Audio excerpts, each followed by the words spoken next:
Donc, j'aborde ici une question qui, dans l'ouvrage, occupe très peu de place. Je vais vous parler de la Chine impériale, de la Chine, en fait, impériale contemporaine de la période proto-capitaliste.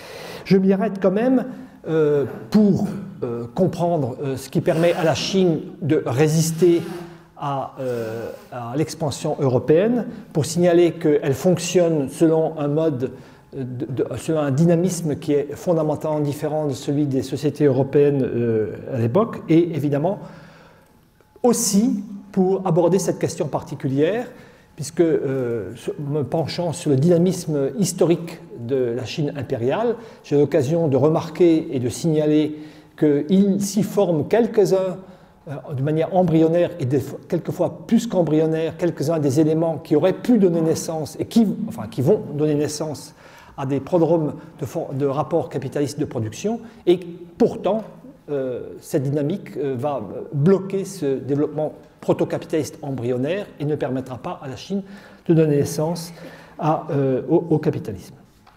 J'articulerai de manière très académique mon propos en 3 temps. Je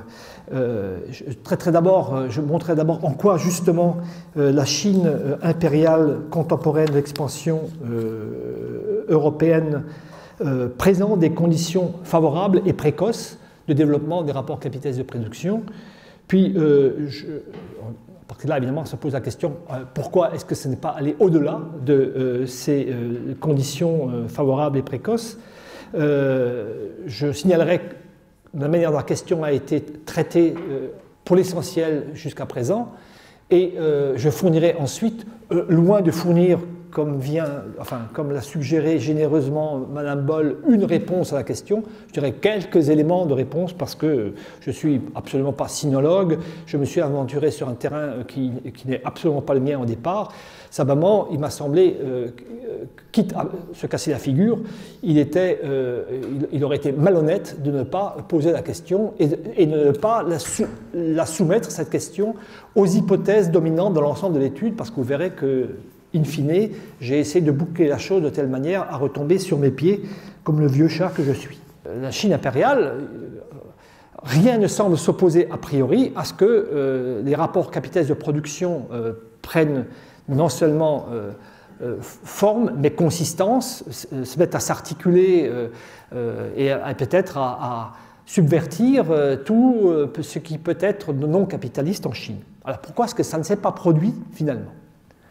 Si les Chinois ont joui pendant l'Antiquité et jusqu'au Moyen-Âge d'une telle avance sur le plan technique, comment se fait-il que la révolution scientifique et industrielle, celle qui fit accéder le monde à l'ère de la science moderne, se soit produite en Europe et seulement en Europe?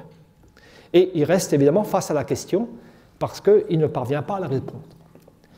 Alors il me semble que si je me suis longuement étendu là-dessus, c'est à des fins évidemment de démonstration personnelle, toutes contraires. Je vous l'ai signalé l'autre jour, à mon avis, la réponse est dans la question, c'est que la question est mal posée. Ce que montre l'exemple de la Chine, c'est qu'il ne suffit pas de disposer d'une formidable avance technique, dans une moindre mesure scientifique, j'y reviendrai. Là, je pense que Needham, il y a des choses qu'il n'a pas vues. Et que ce n'est même pas nécessaire, parce que ce n'est pas ça qui va être déterminant, je dirais, dans la possibilité pour des embryons de rapports capitalistes de production de transcroître et de finir par subvertir toute l'économie et la société environnante.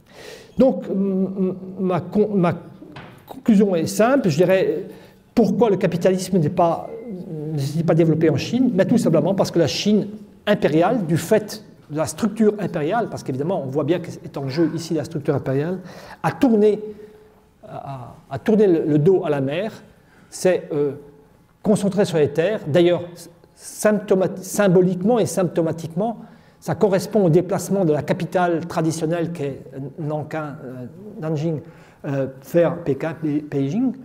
C'est pour moi, je dirais, ce qui va décider. Et ce qui est très remarquable, c'est que cet acte a lieu exactement au moment où les Européens se lancent dans le processus inverse. Rappelez-vous, 1415, c'est l'acte par lequel les Portugais prennent Ceuta et commencent à descendre le long des côtes.